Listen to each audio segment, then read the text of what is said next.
Enjoying the event so far? Who's taken at least 3 or 4 notes down on things that you can take away from today? Well, we're about 40% of the way through the day, so there's a lot more to come. We're excited to have Garen here to speak today. He spoke once before, maybe 3 or 4 years ago. At that point, he had come to me to help set up and start to formalize his family office. We're able to help him with thinking through some of that process and connections to formalize things a bit. And since then, he's more than doubled the revenue of his roofing company that was already doing tens of millions a year in revenue. So he's going to talk a bit about that and different insights he's learned in scaling his business, insights related to kind of setting up his family office a little bit. But last time around, it was probably the favorite talk of the workshop. So we're excited to have him back here today. Let's welcome him to the stage. Thank you, Richard. Yeah. Thank you. Well, thank you, everybody. My name is Garen Armstrong, and as he said, I own Shamrock Roofing and Construction. We've grown to $70 million last year. We're on track to do $125 million this year. One of the top roofing companies in the nation. And I'm the owner-operator of that. And just to kind of talk through that, when I started this, when I took this over, the year after that, I was working a hotel fire claim, and from breathing this char in, I got a sinus infection that led to heart failure. And so they had to cut my apex of my heart off and sew this device on this heart pump. So I had no heartbeat, no pulse, just a flow to keep my organs going. And so I had this pump and these batteries that I would put in my pocket so I could hide the fact of how sick I was while I was still working and growing the team. And through that, we were continued to grow. And in that time, I was able to get a heart transplant in 2020. And so through that, my team stuck with me. Initially, when I first got sick, a lot of the people, they left me for dead. But the people that were there, they were loyal, they stepped up, and they were really there for me. And so we've continued to grow. And you know, a lot of people are going to talk about systems and processes. I'm going to spare you from that. I'm going to talk about some other things that will help you grow your organizations if you're growing. But we started out in Kansas City and created a hub and spoke model. First, we went up into Omaha, and then Lincoln, and then the seasonality of the finance was very, very hard because roofing's a seasonal job. If it's cold out there, you're not able to get any roofs put on. So we started moving south, and then to level out the seasonality. So I'm here today to share some strategies that worked for me in the greenfielding space that we've done, and also kind of talk about how we're doing it and managing the uncertainty of the times, the tariffs, these types of things. So,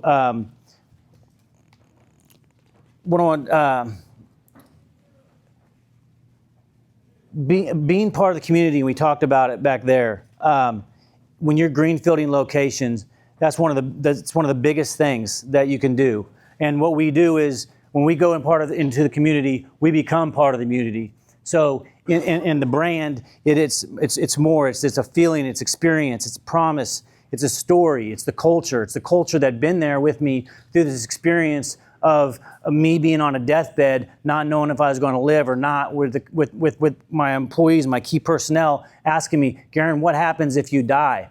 And to back this up a little bit, while I'm on my deathbed, literally, I'm watching YouTube, watching family office and estate planning and all this stuff, and I'm building up the estate. This is why I built so much and put so much thought into it, was because I was dying and I wanted to create a legacy and build this estate to be able to pass on to my children.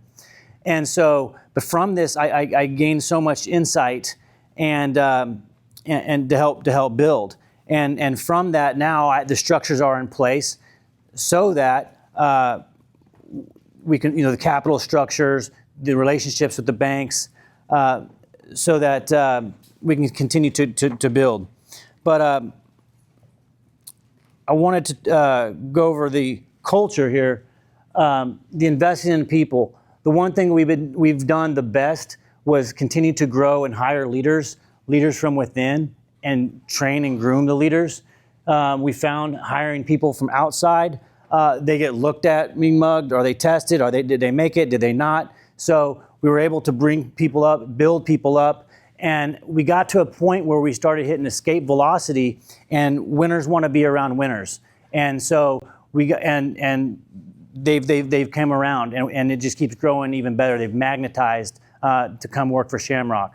What also that does is you help eliminate the bottom 20%. Just like Jack Welch, famous CEO, you cut the 20% because that bottom 20% will bring your winners down. So when I got into the roofing space, technology, it was 20 years behind the times. Nowadays, it's catching up with the times. You have thermal imaging drones that can look at the roofs to see what the machine learning to see what the imperfections are. Is this roof damage? Is it not? CRMs that aren't built out for roofing is now become roofing. Just so you all know, roofing is the hottest space for private equity right now. It used to be HVAC. Now it's the roofing industry. And its thought is that, you'll pass the cost off to the homeowners. The HVAC, most of that's been all rolled up already. And so now it's roofing.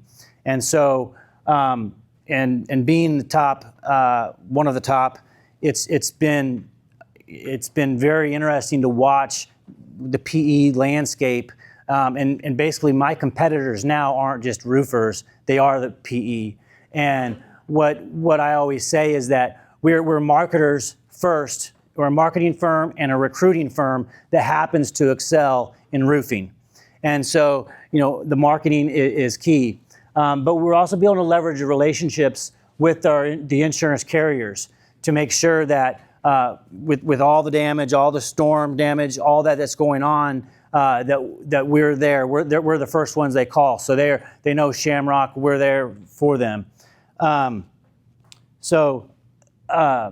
And being part of the community. So when we go into a market, when we're greenfielding and we're opening up 17 locations, one of the biggest things that we're doing is being part of the community. So what we do is we do a Roofs for Heroes program where we give roofs away to veterans and first responders. We have a Cars for Heroes where I've been a part of for 20 years, where we go and give cars to veterans and first responders. We hire people by there to run it. We have scholarship programs we give away. Also, as a heart transplant survivor, I was the chairman of the American Heart Association and very big for Donate Life. So when we put on these programs and we sponsor them, the community sees that you're there, you're part of the community, you're planted there. So I know a lot of you real estate, your short-term rentals, wanting to expand. This is something, you plant your roots deep there in your communities. Embracing the technology like I talked about. We've actually created our own CRM now, whereas the big giants in the industry, Service Titan, they're built for HVAC. They're trying to get there. They're selling some vaporware right now, trying to get in, but they're not there yet. So there's just a lot of growth in the industry that we're able to front run, and the economies of scale. And so marketing has been really big for us, telling the story of the growth of growing this from a hospital bed essentially. And so let me see here. So we opened up all the new locations during the economic headwinds, reinforcing the branding, the community presence, all while growing others while others retreat in their mindset. But I wanted to talk about the uncertainty in the economy, the impact of tariffs, and the relationships with your vendors. As one of the top roofing companies, the suppliers, there's a lot of acquisition there. You got Home Depot buying SRS, Beacons getting bought out. They just got bought out. And so that's all being rolled up as well. So, but having those relationships, they're picking their winners too. Because we're on shingle allocation. Ever since 2020, there's been a shortage of material. And at that time, we had to decide, what are we going to do? Are we going to lean into this and open our own supply house, start buying material? Because at the time, you couldn't even get material to put roofs on. In some of these homes, just the roofs were just off, and the homeowners didn't have any way to get the roof put on.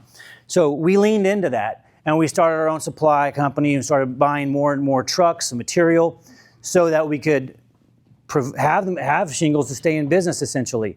And that was a learning lesson, right? But we pivoted, we learned into it, and in the learning lesson, you take some losses and you learn what works and what doesn't work. But the materials is a big thing, being allocation, the cost, timeline, and the vendor relationships that you have to maintain. But front running the tariffs right now and the shingle inventory. We've been, ever since that announcement came out, we've been buying multiple semis of material in advance ahead of that time. Multiple of nails, things that you wouldn't think of, underlayment, these types of things. Taking care of the equipment. So the one thing is a lot of equipment that's coming across, steel's gone up, equipment's gone up. So we're able to identify and pick out material that's already crossed the border. So then you're able to get it in at that price, because you're going to see those prices increases as well. So the other thing is global sourcing, is diversifying suppliers to lower tariff nations and building relations with offshore vendors. IKO, for example, is the largest shingle manufacturer in the world. They're based out of Canada. We're the number 2 supplier in the whole nation. So, they're working with us. Having those relationships is paramount in being able to get the material to be able to continue to put the roofs on and be flexible with them as we try to navigate the uncertainty of what's going to happen with these tariffs while we're in, the busiest season of a roofer's life cycle. But the results from that is the customer retention and the trust that comes with that, and the ability to maintain your price integrity while everybody else is really unsure. They're raising their prices, and we're able to kind of keep ours fairly steady. So even though they know it has to go up, that's why the PE firms are very interested, because they know we can pass it along to the end consumer. But some of the main things that the tips for success that we've had was, after 2020, going through the heart transplant, all this uncertainty was, cash reserves, and keeping the cash reserves are imperative. Making sure that you're not over leveraged. Currently being able to take advantage of the hiring pool with a lot of people being unemployed. As another speaker talked about, how many people are, thousands of people being unemployed at a time.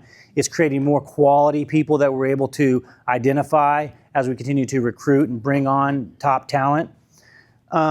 And education, and keeping a pulse on the global markets what's going on in the world and around here. So, as I touched, the target seemed to be China, which provides a lot of our nails and solar. And so we've been identifying other sources for that. Some other tips that we've had for success is maintaining the banking relationships. A lot of banks right now they're locked down. They're not wanting to lend. They're just kind of holding tight, seeing what's happening. So it's having the relationship with the bank. They see your growth. They see your balance sheet, the cash reserves that you're keeping. It makes them more okay with them lending and helping you continue to grow the operation. Liquidity, selling off excessive inventory, old inventory, getting rid of it so that you can maintain liquid. We're cutting out a lot of discretionary purchases so that we can maintain the capital. And again, we're staying ahead of the price increases. Currently, our price increases that we're getting every 3 months. Used to be every 3 months. Now it's going to be every month. Or surprise increases from all our suppliers.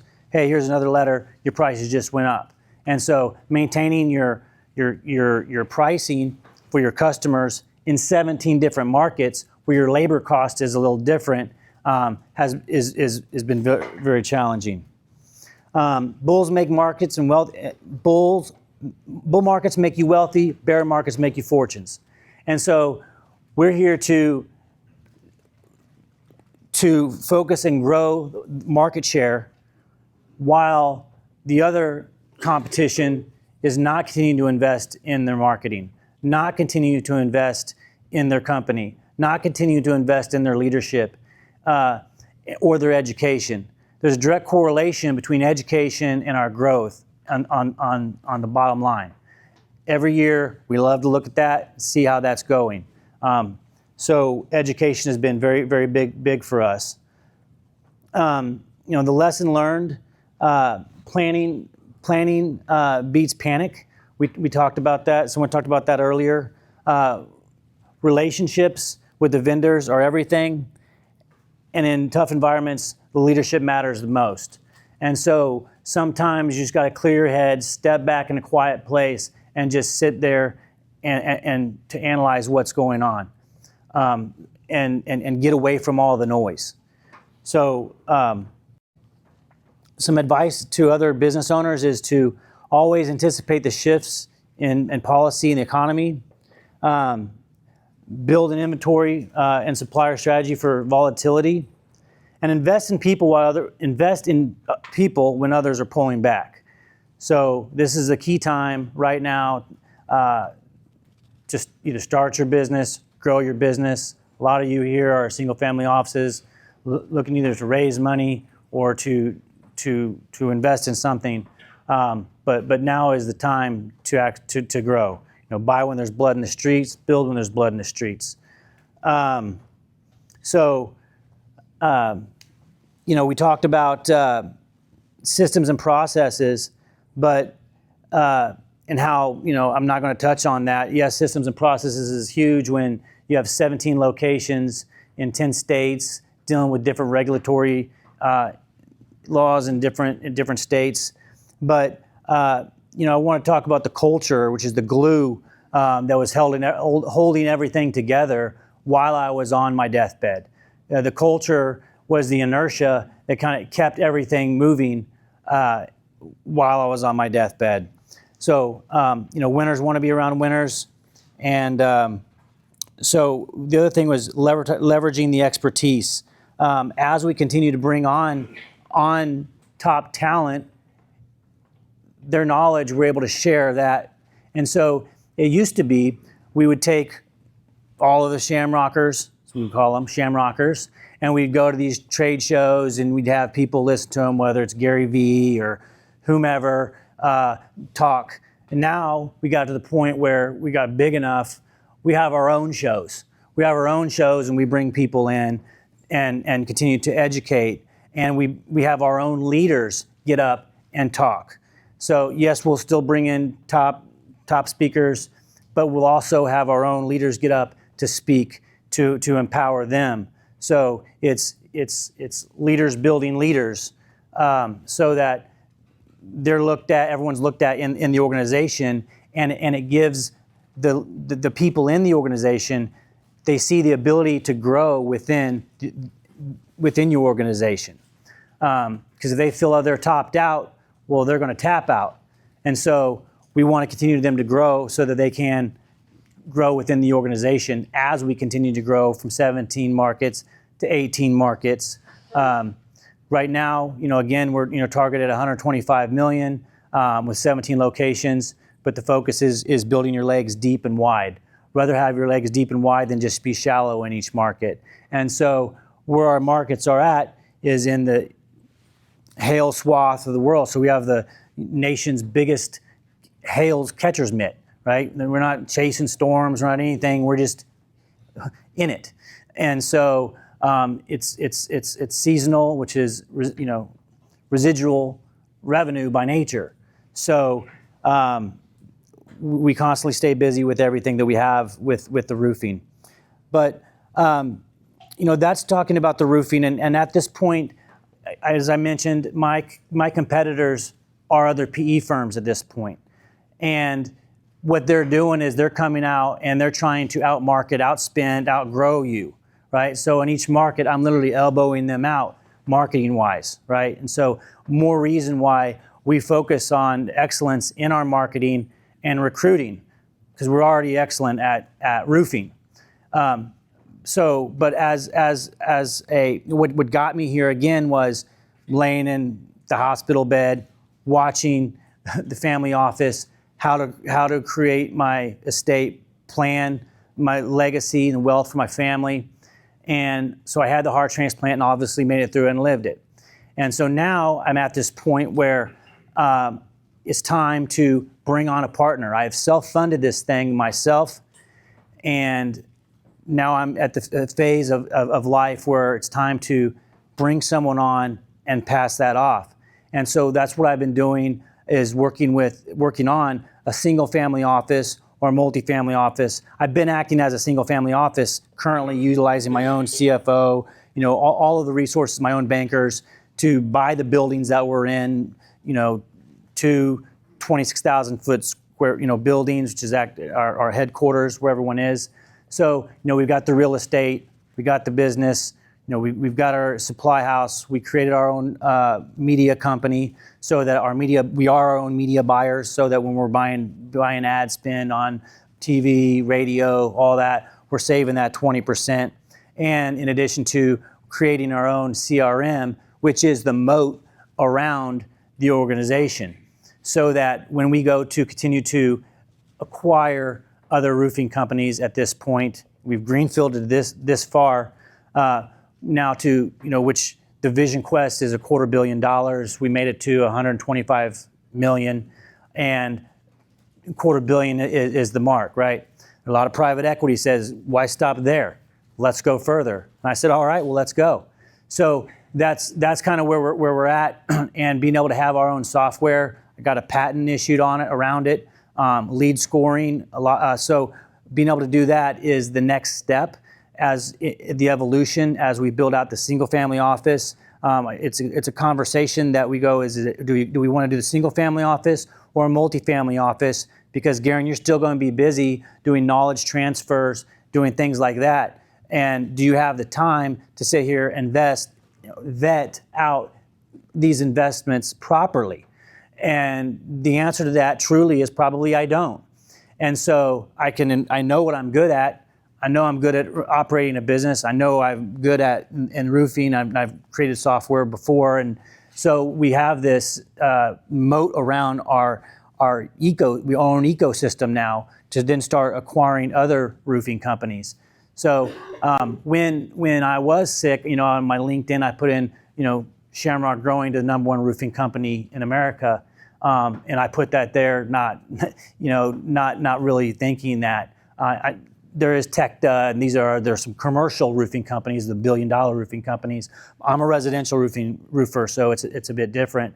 But the fact of the matter is, I'm now top 10 roofing companies, and by manifesting that, putting that out there, and believing in it while I was sick and coming back from death, it's becoming a reality.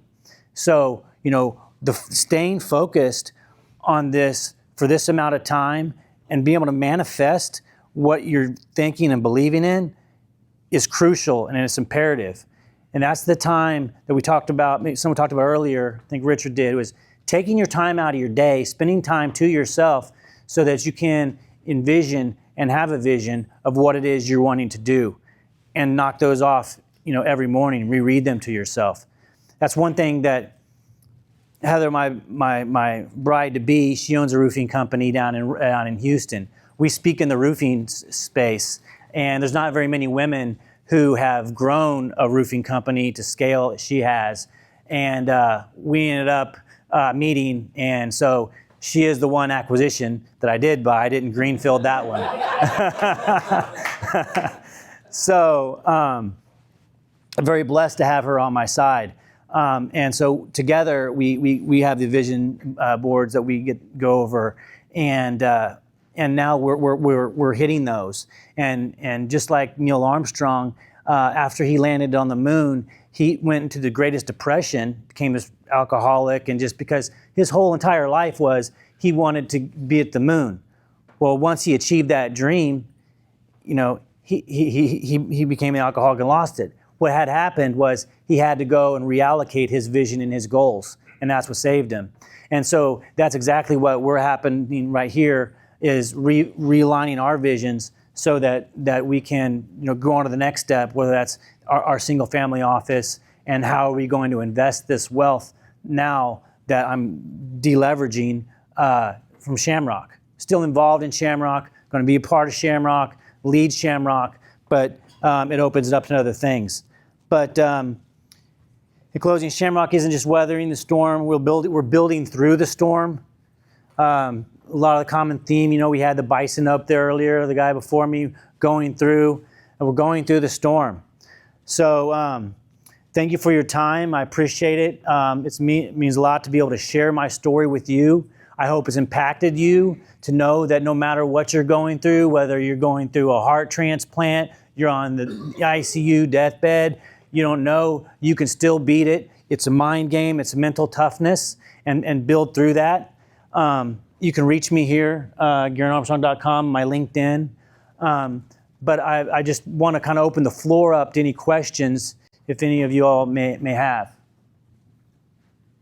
So first is the hardest thing to do. So tell us about your first, project that you got into. The first thing was roofing, right? Like, so I was a roofer. I was a project manager. I went and sold jobs. And I really enjoyed that because at the end of the day, I got to see a roof put on and a house that looked really beautiful, And now my end of the day is like, can I get rid of all these emails? And I don't feel really accomplished at all, So, yeah. Go ahead. So how do you, what were ways you distinguish Shamrock from, with roofing can sometimes in the market can be seen more commoditized? Yes. So what was ways that you looked to distinguish from the competitors? That's a great question. I mean, number one is it's a Shamrock roof, right? That's what we tell it. It's a Shamrock roof. It's a lifetime warranty. We're here. And so we've been here. Take it all the way. My dad started it in 1977. He died of cancer in 2016, which it wound down. And ultimately, my mom said, Garen, what do you want to do with this? Because I'm going to take it. She wanted to unwind the deal. I said, I want to revive it, and I want to take it to the moon. We rebranded it. We started it. And so there is some history there to know that, hey, I'm going to do what I say and do what I do, right? And so that's one thing. In the roofing industry, the bar is set pretty low. I think it's right above mechanics. And so, showing up clean, presentable, all that, and being there to take care of people. And then what happens was the word of mouth, making raving fans were able to spread. So the referrals from that started. And not just in Kansas City, then went in Omaha, then in Lincoln, and then went south. And then so it just kind of all started that way. So taking care of your customers first was, I think, the number one thing that differentiated that. Yeah. When did you make the shift from a roofing company to a marketing and recruiting company? I thought that was interesting. Great question. So I was in internet marketing before e-commerce was a thing. Like I had to write checks and mail them off to these forums to be in internet marketing. And so, I was the one. I created our own first website. I did all of that. Recruiting was a weakness of mine. I was more of a marketer, and but around year 3 or 4, I realized that if I don't keep bringing on new blood, recruiting, and I'm not out marketing the other PEs that are now entering the market space, then I'm going to die. So it's evolve or dissolve. And so it was around 3 or 4 years into it that I realized, look, yes, you're a roofing company, but unless you're a marketing company and you don't get your story out there, you're no company. Yes. Your story is amazing. Thank you so much for sharing it. It's incredible. And I love what you said about culture being a huge aspect of that inertia.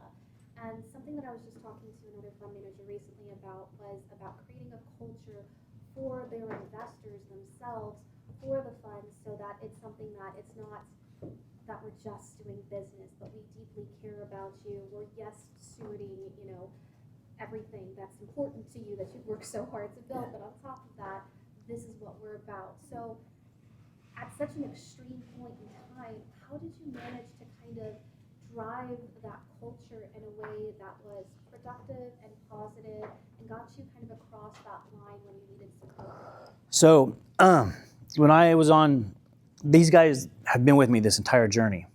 And when I first got sick, they were there. And I was in the hospital bed, and they cut the apex of my heart off, and I'm there. They don't know. But like I said, some of them left me for dead, and some of them didn't. So that culture was there. And so it kind of got to the point where I was kind of like just the frequently asked questions. I had my laptop so I could answer them. But then I was able to get out and kind of be the brand. So, what is a brand, And it kind of like your brand is, it's a feeling, it's an experience, it's the promise, it's your story, it's a differentiation, and it's your culture. And so starting with that, I don't know if I was able to kind of skip some steps there or if it was just so impactful that it was just able to, they were like, wow, if Garen can do it, I can do it. And so there was no excuse as to why they couldn't come into work, because I'm, living with an infection around my heart pump, but I'm still showing up and putting in the work, and so that kind of is how that culture started. You talked about the importance of investing in leadership and education. Yes. What does that look like to you? So investing in leadership, we have a leadership program, leadership building program. Leaders aren't born; they're made. And I always say, you got to test how strong is their back, how strong is their knee. So a lot of it's we do train them. We have Zoom where we have them all together. We talk about leadership. One of my guys trains Navy SEALs. He is on my team. And so he comes in and we talk about mental fortitude and training through that. So that's one way of training that we do. In addition to just technical training, for how different roofing systems go together, things like that. And then education by bringing other people on for marketing. So one of the ways that people grew, we grew from each person grew from investing in self-education, self-help, and also we created to where it's always a 360 review. So no one is beyond reproach. I'm not beyond reproach, right? So, the gun's always pointed at me too, as a leader, right? So I'm out there, I'm leading from the front, and if somebody has advice, I'm taking it. If it's somebody, and I'm giving it. We're all teammates. And so as we call each other, it's our team. So yeah, that's how we did it. Any other questions? You mentioned your banking relationships. Yes. Can you talk a little bit about how you leverage those for business? So roofing seasonality scares a lot of bankers in general because of the seasonality. Is tough. And then when you're growing, when you're doubling year after year, and you got your staff that you've trained that you got to keep, and it's coming into, November, December, revenue's coming down, but you're doing everything you can to keep them there because it's going to be coming back up. And so maintaining the cash reserves is crucial. But what it was just constant communication with the banker, letting them know where we're at. We best practices. We do a review every year on our accounts, so that we know. So that if we have any blind spots, I'm always looking out for the blind spots. When I'm looking in my organization, I'm looking for the 10 worst things that I got to focus on first. Right? I'm not here, to brag or have hubris. I'm here to say, what can I work on? And focus on that. And then my banker literally tells me, Garen, you know why I like working with you? Because you stay up all night so I don't have to, worrying about it. Yes? You mentioned about investing in people. So based on your experience,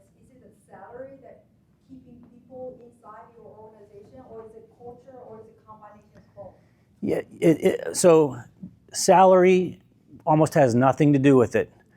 Most people, it's about the belonging, the growing, a sense of unity, and being a part of something bigger than them. Salaries are great, and we do pay well, but it's about being a part of something that's bigger than them. Makes sense.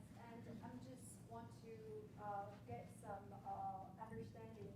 Like when you say you pay well, do you pay normally above the average salary for roofing for your employees, or what do you think about that? Yeah, no, actually, I start them lower. I want to, and then for 90 days, I want to see what they're made of, and then once that happens, then I'll reward them handsomely with bonuses and then salary increases. Yes. Any other questions? Thank you for your time. Thank you, Rich. Thank you. Thank you. Great job. Thank you. All right, Jimmy's going to swap out my PowerPoint with a couple notes I took.